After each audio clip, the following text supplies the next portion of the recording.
Few events have captured the imagination and curiosity of scholars and lay people as the Exodus. From the plagues of Egypt to the parting of the Red Sea, from the Ten Commandments to the wandering in the desert, historians, archaeologists, and theologians have, for centuries, pored over the text of the Exodus, seeking to uncover its hidden secrets and separate fact from fiction. And yet, despite the countless studies and interpretations that have been produced, the Exodus remains one of the most contested episodes in the history of the ancient Near East. While the majority of scholars support the theory that the Exodus took place during the 13th century BC in the reign of Rameses II, recent archaeological evidence has brought this chronology into question.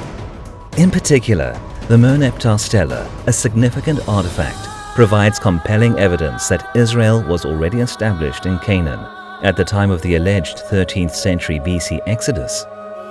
The Bible, on the other hand, offers an alternative chronology, placing the event in the 15th century BC in the time of Amenhotep II. According to 1 Kings chapter 6 of the Hebrew Bible, Solomon's fourth regnal year, which was in 966 BC, was 480 years after the Exodus, suggesting the Exodus occurred in 1446 BC during Egypt's 18th dynasty. Curiously, Dynasty 18's rulers share a common name with Moses. However, Egyptologists have since respelt their names to eradicate any allusions to the biblical figure.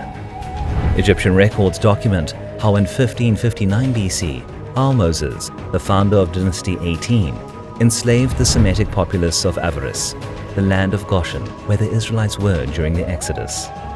Subsequently, in Egypt's Nile Delta, Proto-Hebrew inscriptions surfaced detailing the tyranny of the pharaonic 18th dynasty towards their populace, including the pharaoh's edict to execute every newborn Hebrew male. Furthermore, Rekhmia's tomb paintings, the Vizier of Amenhotep II, features depictions that are congruent with the account in Exodus chapter 5. The artwork portrays Semitic Hebrew slaves mixing mud, water, and straw to make bricks while under threat by rod-wielding taskmasters, if they are at all idle. Their pale yellow complexion constitutes the Egyptian ethnic code for Semitic Asiatic Hebrews, as evidenced from the Beni Hassan tombs, the pectoral of Princess Mereret, and Amenhotep III's tomb paintings of the Hiburu, which is a transliteration of Hebrew. An Egyptian Proto-Hebrew inscription from 1446 BC stands out as it laments a thwarted effort to gain liberation from slavery, and also refers to Moses' response to it. Furthermore, archaeologists have verified a mass exodus occurred from Avaris during the early reign of Amenhotep II. Additionally, noteworthy archaeological findings have revealed the presence of chariots, their chariot wheels, and large deposits of horse and human remains beneath the Red Sea. During this time, Egyptian society suddenly and inexplicably collapsed, with Amenhotep II curiously decreeing the destruction of all images and representations of the Egyptian pantheon which, by the Exodus account, failed to save Egypt from the god of the slaves. Several decades later, Egypt would briefly embrace monotheism. In the months that followed the Exodus, Amenhotep II undertook a military campaign that culminated in the acquisition of more than 100,000 slaves, a figure that exceeds the combined total of all Egypt's 18 previous campaigns.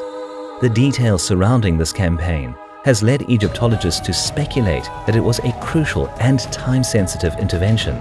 The same time Egypt's industry, according to the Exodus, was interrupted due to the loss of its Hebrew slave workforce.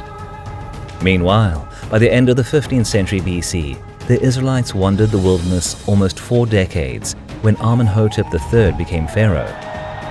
In his temple inscriptions, Amenhotep III refers to a multitude of people wandering the wilderness who worshipped the Israelite god Yahweh. Land of the nomads or wanderers of the god Yahweh. The Egyptian word for nomads is shasu, which means Semitic-speaking cattle-herding nomads, like the Israelites.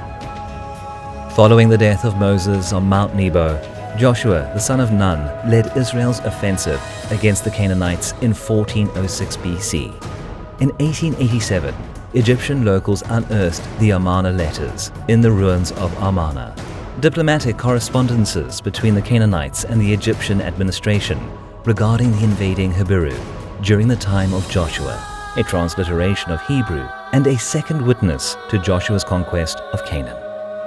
However, the Hebrews had a long-standing presence in Egypt prior to their departure, spanning several centuries.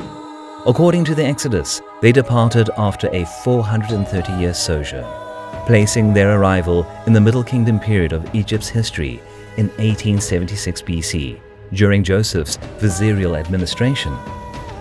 Being at this stage 39 years old, the Genesis account records Joseph first entered Egypt at 17 years old in 1898 BC.